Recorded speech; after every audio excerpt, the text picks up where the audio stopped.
پہلگام واقعہ ہوا جس کے بعد انڈیا نے پاکستان کو دھمکیاں دینا شروع کی پچھلے سال، اور پھر اسی دن پاکستان کی نیشنل سیکیورٹی کمیٹی کی میٹنگ بھی ہوئی تھی جس میں کچھ اہم فیصلے کیے گئے تھے۔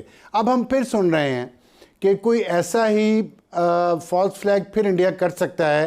جو سچویشن اس وقت ایران جنگ کی وجہ سے پیدا ہے، دنیا کی توجہ اس طرف ہے، تو شاید وہ اس میں سے کوئی فائدہ اٹھانے کی کوشش کرے۔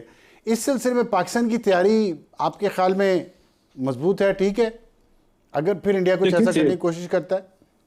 دیکھیں، تیاری کی حد تک تو خیر اس میں تو کوئی شک نہیں ہے کہ تیاری تو ہر وقت ہے، اور اللہ کے فضل سے اپ ٹو مارک ہے۔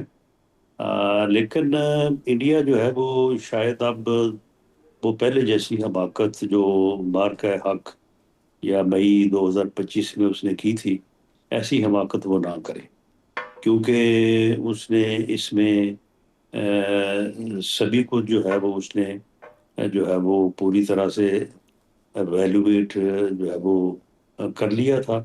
تو کنونشنل جنگ جو ہے اس میں تو انڈیا کو یہ ثابت ہے کہ وہ پاکستان کا مقابلہ نہیں کر سکتا، باوجود اس کے کہ وہ بھلے 5 گنا یا 10 گنا بڑی قوت ہے یا اکانومی ہے۔ رہی بات ایٹمی جنگ کی، تو ایٹمی جنگ میں تو کوئی فاتح ہوتا ہی نہیں ہے، وہ تو دونوں کی تباہی ہوتی ہے۔ تو اس تباہی کی طرف میوچل ڈسٹرکشن، کوئی بھی جانا پسند نہیں کرے گا، میوچل ڈسٹرکشن کی طرف، اور دنیا بھی اس کی اجازت نہیں دے گی کہ اس طرف جو ہے وہ جایا جائے۔ تو اس لیے اب پاکستان اور ہندوستان کے درمیان اس قسم کا ڈائریکٹ کانفلکٹ جو ہے وہ اب جو ہے وہ ممکن تو نہیں کہا جا سکتا، لیکن مشکل ہے۔ اچھا، اس میں رانا صاحب یہ فرمائیے گا کہ جو مذاکرات چل رہے تھے، پہلا راؤنڈ ختم ہوا، پھر اس کے بعد ہمیں پتہ چلا کہ پچھلے ویک یہ مذاکرات شروع ہونے تھے، نہیں ہوئے، پھر منگل بدھ کی بات ہوئی، نہیں ہوئے، تو کون سے ایسے اختلافات تھے، کون سے پوائنٹس تھے ایسے جن پہ اتفاق رائے نہیں ہو رہا تھا اور اب ہوا ہے، اور ایران کے وزیر خارجہ پاکستان تشریف لا رہے ہیں؟ دیکھیں، آپ بھی ساری چیزوں کو دیکھ رہے ہیں، اور یقیناً آپ بھی ہر چیز کو جو ہے وہ آبزرو کر رہے ہوں گے، ہم بھی کر رہے ہیں۔ اس میں جو انفارمیشنز ہیں ان کے اوپر پوری طرح سے بات نہیں کی جا سکتی، لیکن جو بات سامنے آئی ہے کہ اس میں دو چیزیں جو ہیں وہ زیادہ آڑے آ رہی ہیں۔ ایک تو ہے انا، یعنی افراد کی انا پرستی ہوتی ہے، یہاں پہ قومی سطح پہ انا پرستی ہے، اور کوشش یہ ہو اچھا، رہی ہے کہ خود کو یعنی فاتح ثابت کیا جائے، اور وہ جو کہتے ہیں نا جھنڈا گاڑ دیا جائے، خود کو فاتح ثابت کیا جی جائے جی اور جی، دوسرے کو یہ ثابت کیا جائے کہ وہ سرنڈر کر گیا ہے۔ اور یہ ٹھیک ہے، کوشش جو ہے یہ سب سے بڑی جو ہے وہ رکاوٹ ہے۔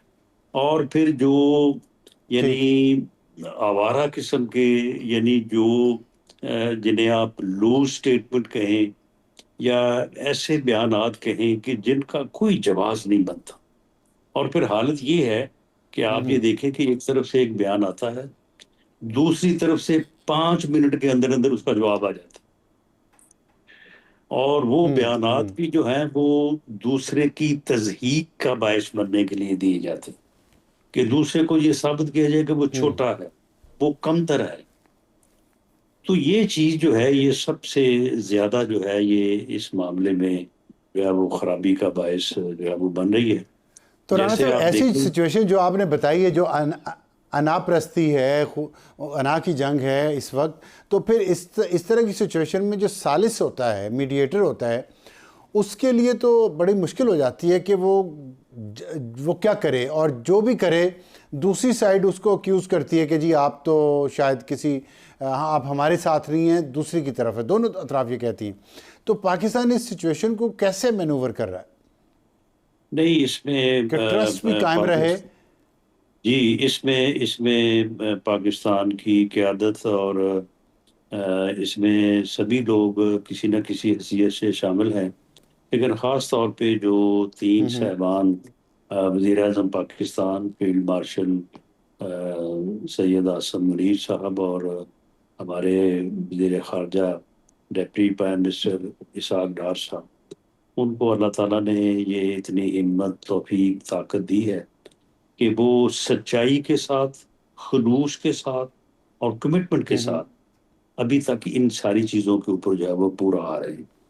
انہوں نے بڑی محنت کے ساتھ ایران کو اس بات پہ آمادہ کیا کہ وہ ہرمز کی جو ہے وہ اسے کھولنے کا جو ہے وہ اعلان کر دے۔ وہ اعلان ہو گیا، اور اب اس کے بعد پھر یہ دوسرا دور جو ہے وہ شروع ہوا چاہتا تھا کہ ایک بیان آ گیا، اور اس بیان کے اوپر جو ہے وہ پھر ایران نے بھی جو ہے وہ اسی کے جواب میں بیان داغ دیا کہ جی ٹھیک ہے، اگر آپ یہ نہیں کریں گے تو پھر ہم یہ نہیں کریں گے، آپ نے یہ واپس لے لیا تو ہم بھی یہ واپس لے رہے ہیں۔ حالانکہ اگر ایسا نہ ہوتا اور ٹیبل پہ دونوں فریق آ جاتے تو میرا خیال ہے کہ آج تک یہ معاملہ جو ہے وہ کسی نہ کسی بہتر پازیٹیو انداز میں حل ہو چکا ہوتا۔ اچھا، اس میں کچھ ہم یہ بھی سنتے رہے ہیں، میڈیا میں بھی باتیں آئی ہیں، لوگ بھی کہہ رہے ہیں کہ اسلام آباد کو بند کر دیا گیا۔ ایک طرف ہم چاہتے ہیں کہ دنیا میں ہمارا نام گونجے، پاکستان کی بڑی عزت ہو اور سارے پاکستان چودھری بن جائے۔ دوسری طرف چودھری نے جب تھوڑا سڑکیں بند کی ہیں تو چودھری بننے کے لیے، تو اس پہ ہم لوگوں نے شور بھی بہت مچایا ہے۔ اس سچویشن کو، اس کلچر کو آپ کیسے دیکھتے ہیں؟ کیونکہ آپ کی جڑیں بڑی گہری ہیں مٹی میں بھی اور کلچر میں بھی۔ آپ تھوڑا سا قوم کو اس پہ ایجوکیٹ کریں گے، سمجھائیں گے، یا یہ ہم قوم ٹھیک کہہ رہی ہے، یہ مشکلات نہیں ہونی چاہیے؟ نہیں، یہ مشکلات جو ہیں ان کے اوپر عوام سے جو ہے وہ بالکل میں آن بیہاف آف گورنمنٹ جو ہے وہ میں معذرت خواہ ہوں، اور اس میں میری یہ آبزرویشن یا یہ رائے ہے کہ ٹھیک ہے، یہ کرنا تو ضروری ہے، کیونکہ چھوٹا سا واقعہ بھی جو ہے وہ بہت بڑی جو بالکل۔ ہے وہ تباہی کا یا بہت بڑی امبیرسمنٹ کا جو ہے وہ باعث بن سکتا ہے، اور وہ پاکستان کو جو ہے وہ ایک بہت باعزت، بہت اچھی پوزیشن سے جو ہے وہ دوسری طرف جو ہے وہ دھکیل سکتا ہے۔ تو اس کے لیے لوگوں سے بالکل قربانی کی تو ریکویسٹ ہے کہ ان کو جو یہ تکلیف ہو رہی ہے تو اس کے اوپر معذرت ہے، لیکن ہم اس بات کا بھی جائزہ لے رہے ہیں اور یہ چیز نظر آ رہی ہے کہ شاید اس یعنی دقت میں، اس مشکل میں جو عوام کو درپیش ہے، اس میں بعض طریقوں سے کچھ کمی لائی جا سکتی ہے۔ تو اس کے لیے جو ہے وہ پرائم منسٹر صاحب نے بھی سے بھی بات ہوئی ہے۔ تو آج تو خیر آج پھر دوبارہ امید بندی ہے کہ آج شاید یہ سلسلہ جو ہے دوبارہ شروع ہو جائے۔ تو اگر تو یہ مذاکرات ہو جاتے ہیں اور پھر اگلے ایک دن میں کنکلوڈ ہو جاتے ہیں، ایسا ہی ہوگا، 1 یا 2 دن ہی لگیں گے، تو پھر تو چلیں، جو ہو گیا وہ ہو گیا، اس کے اوپر معذرت۔ لیکن اگر یہ سلسلہ اس سے آگے بڑھتا ہے تو یقیناً جو انتظامات کیے گئے ہیں ان کو ایک دفعہ ریویو کیا جائے گا، اور جو ہمارے تاجر نمائندے ہیں، جو ٹریڈز ایسوسیشنز ہیں، ہمارے الیکٹڈ لوگ ہیں، ان سب کے ساتھ بیٹھ کے اس کو ریویو کیا جائے گا۔ اچھا، اس میں رانا صاحب یہ فرمائیے گا کہ آپ اسلام آباد بنایا گیا تھا اس کام کے لیے کہ حکومت کے جو آفیسز ہیں وہ الگ ہیں، کاروباری مراکز الگ ہیں، تاکہ حکومت بھی چلتی رہے، کاروبار بھی چلتے رہیں، اور ہمارے ہاں ظاہر ہے ایسا مواقع کم آتے، دنیا پوری میں کانفرنسز ہوتی رہتی ہیں ہر شہر میں، اور کوئی نظام زندگی پہ فرق بھی نہیں پڑتا۔ ظاہر ہے ایک تو ہمارا لا اینڈ آرڈر، دہشت گردی، اس کا بڑا مسئلہ یہاں پہ رہا ہے۔ تو کیا کوئی ایسا پرماننٹ سسٹم نہیں بننا چاہیے کہ جہاں پہ نہ ہی مظاہرین یہاں پہ آئیں اندر، اور نہ ہی اگر کوئی ڈگنیٹریز آ رہے ہیں کسی کانفرنس کے لیے، کسی سمٹ کے لیے، اچانک چند دن کے نوٹس پہ بھی اگر ہمیں کرنی پڑے تو کاروباری زندگی معطل نہ ہو؟ کہ ہمیں اس کے لیے مستقل ارینجمنٹ نہیں کرنا چاہیے اگر ہم چاہتے ہیں کہ پاکستان جو ہے اور اس کا کیپٹل دنیا میں ایک اہم مقام اس کو ملے، اور ہم مڈل پاور بن رہے ہیں، مڈل ایسٹ میں رول پلے کر رہے ہیں، بلکہ اب تو دنیا کے درمیان ہم ثالثی کروا رہے ہیں، تو آئندہ بھی یہ چیزیں تو ہوتی رہیں گی۔ تو اس پہ کوئی پلان حکومت کو سوچنا نہیں چاہیے کہ کچھ ایسا سسٹم بنا دیا جائے کہ کچھ بھی نہ رکے اور سب کچھ ہوتا بھی رہے، امن و حفاظت کے ساتھ؟ دیکھیں، ایک تو دنیا میں کسی بھی ملک کو ایسی صورتحال کا سامنا نہیں ہے جیسا پاکستان کو ہے.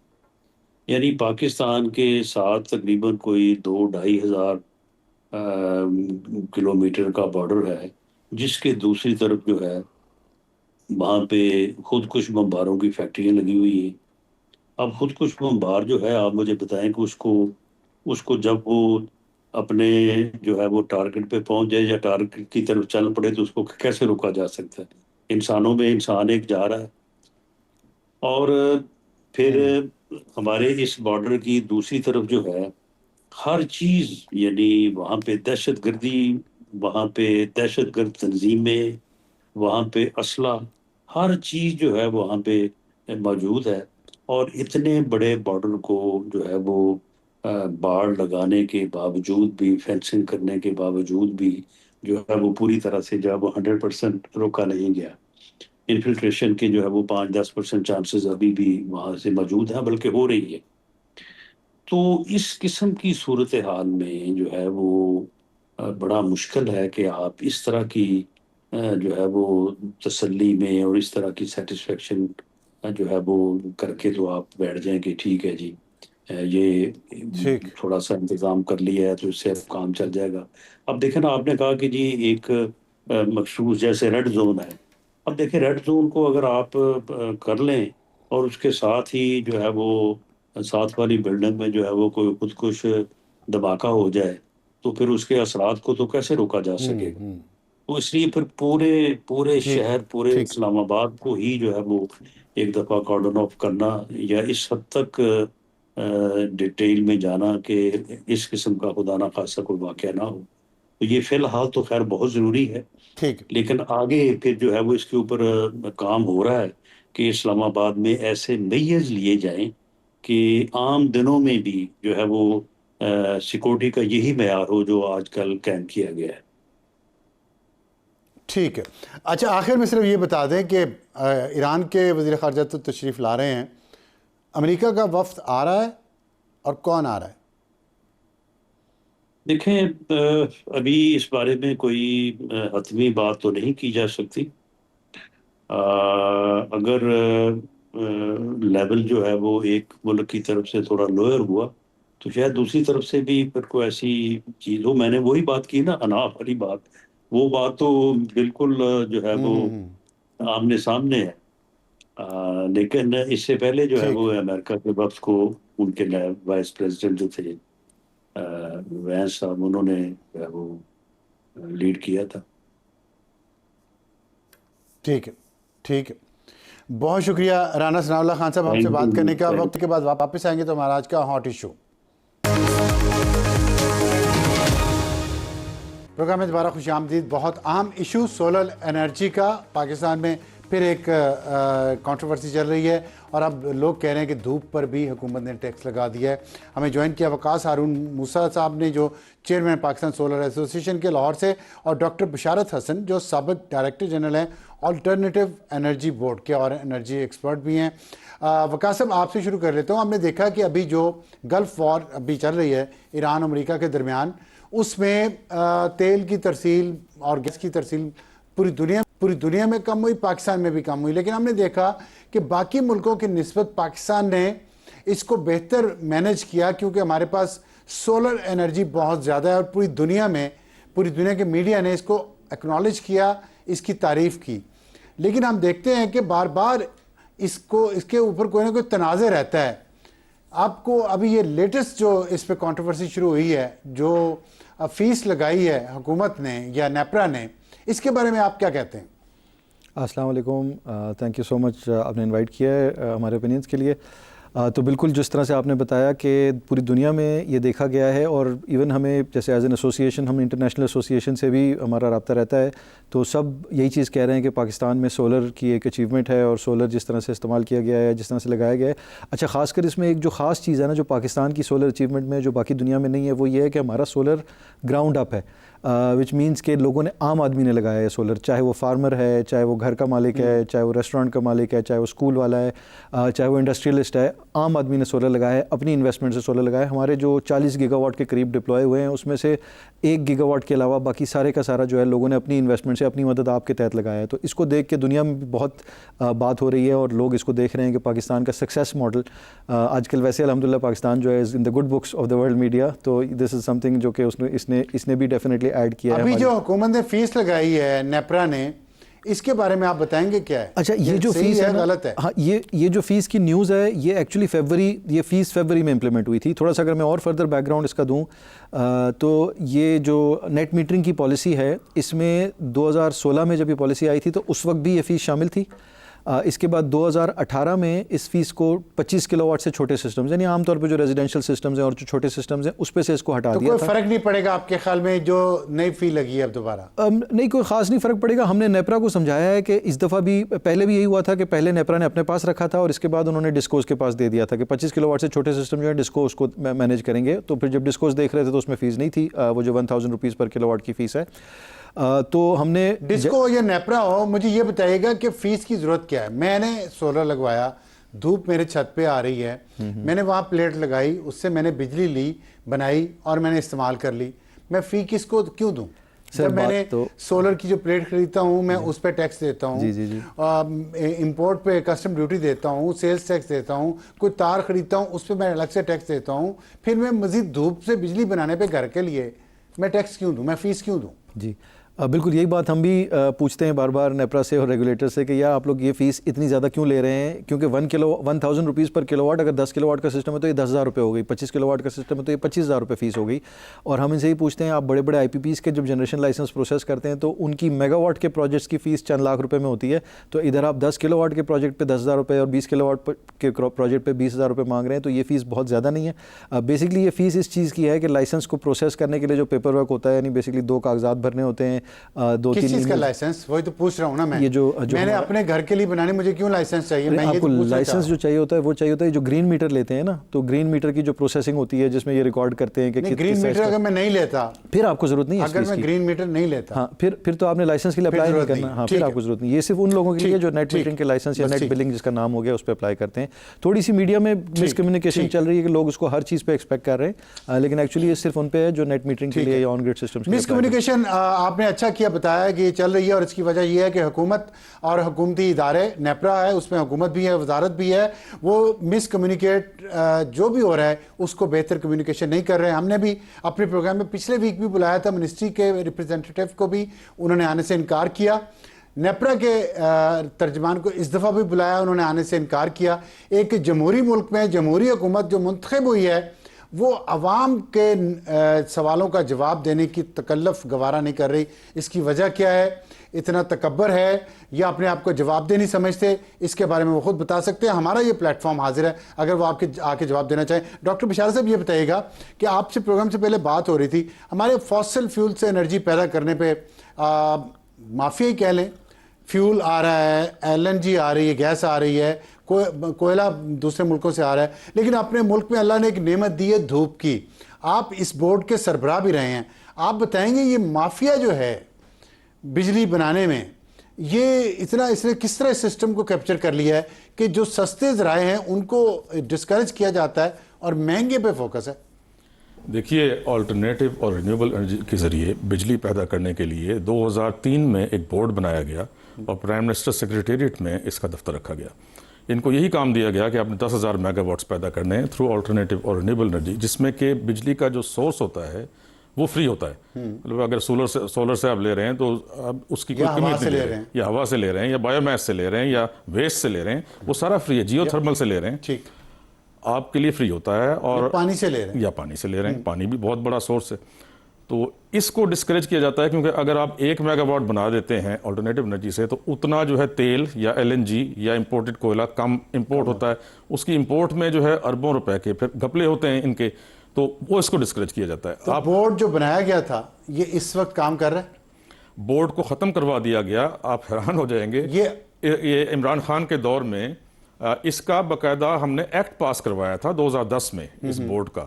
اس کی پالیسی پاس کروائی تھی 2006 میں جو کہ آلٹرنیٹیو اور رینیوبل انرجی کی پالیسی بنی تھی 2006 میں. 2013 میں اس کو میں نے ریوائز کروایا جو تھا. متبادل بجلی کے بنانے کے ذرائع ہیں آلٹرنیٹیو بورڈ سے آپ کی یہ مراد ہے, اس کا جو بورڈ تھا 2006 میں پالیسی بنی, 2010 میں بورڈ بنا اور 2016 میں ختم کر دیا گیا. 2006 میں پالیسی بورڈ تو بن گیا تھا 2003 میں, ٹھیک ہے, اس کا ایک آرڈیننس کے تحت بن گیا تھا.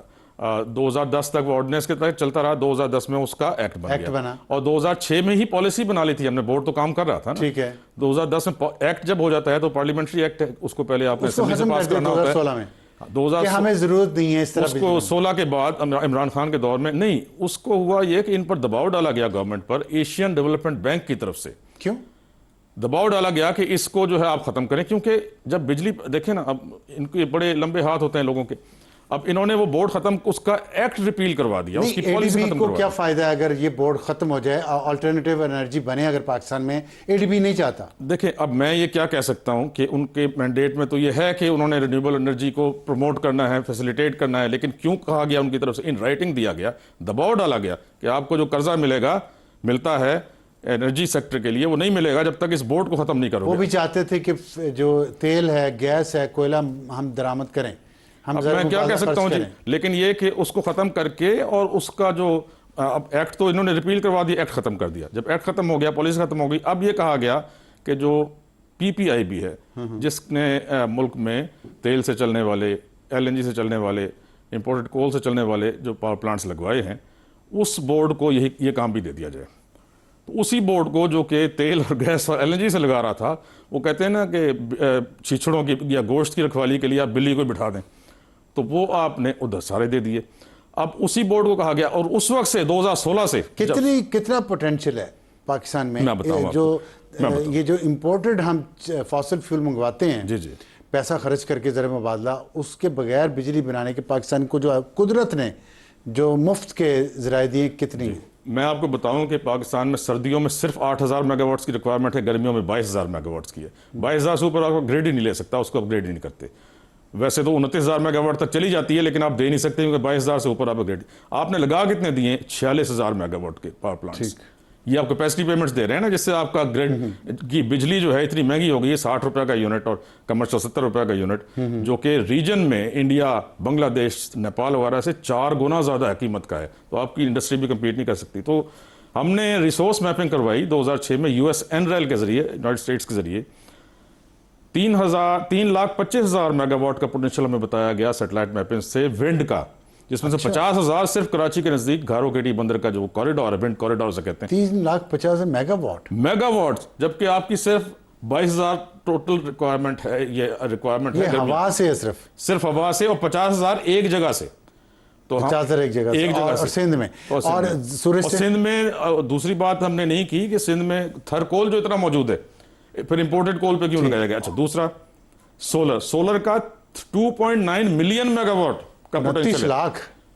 2.9 ملین میگا واٹس کا پوٹینشیل ہے. اندازہ کریں جی, اندازہ کریں آپ کی ریکوائرمنٹ کتنی. بایو میس, اب بایو میس میں کیا آتا ہے, بگاس آپ نے سنا ہوگا, جو شوگر انڈسٹری کا یہ گنے کا پھوک جب وہ نکال لیتے ہیں نا راستہ, پھوک بکتا ہے. اس سے بجلی بنانے کے لیے میں نے پالیسی بنوائی, 2013 میں وہ اپروو کروائی. 2006 میں تو جو بنی تھی وہ ونڈ, سولر اور اسمال ہائیڈل کے لیے تھی.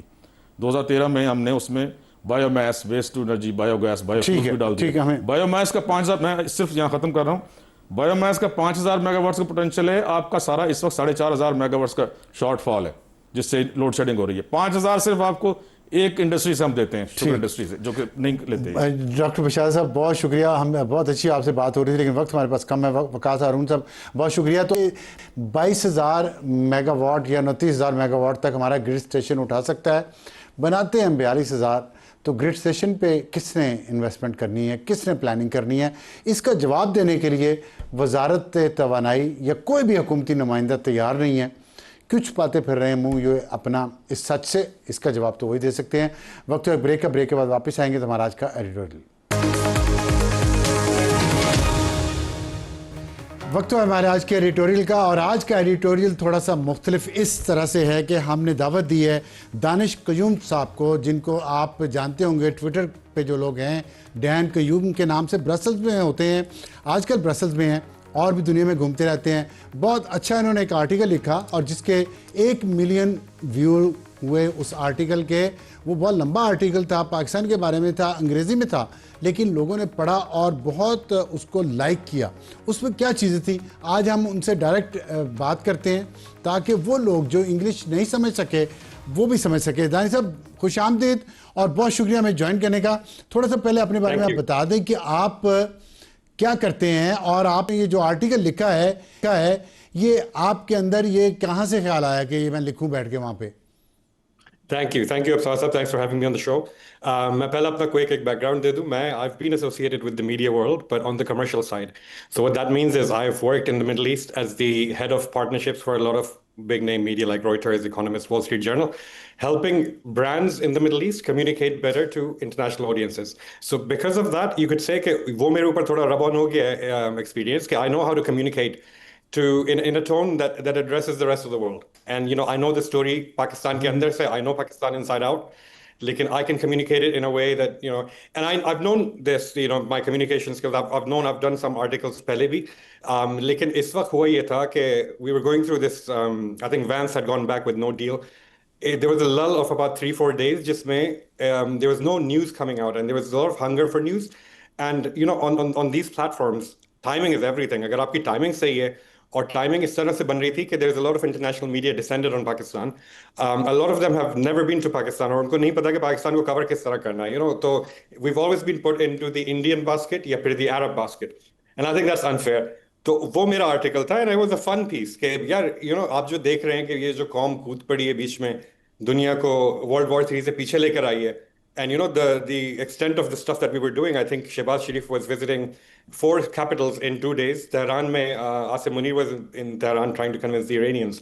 So my point of the article was کہ یہ کوئی الگ سی چیز نہیں ہو رہی ہے. This is what this قوم does. We've been through multiple crises. ہم نے دیکھا ہے کہ وار ہوتی کیا ہے. ہم نے اتنا قریب سے دیکھا ہے کہ we want to actually work to avoid it.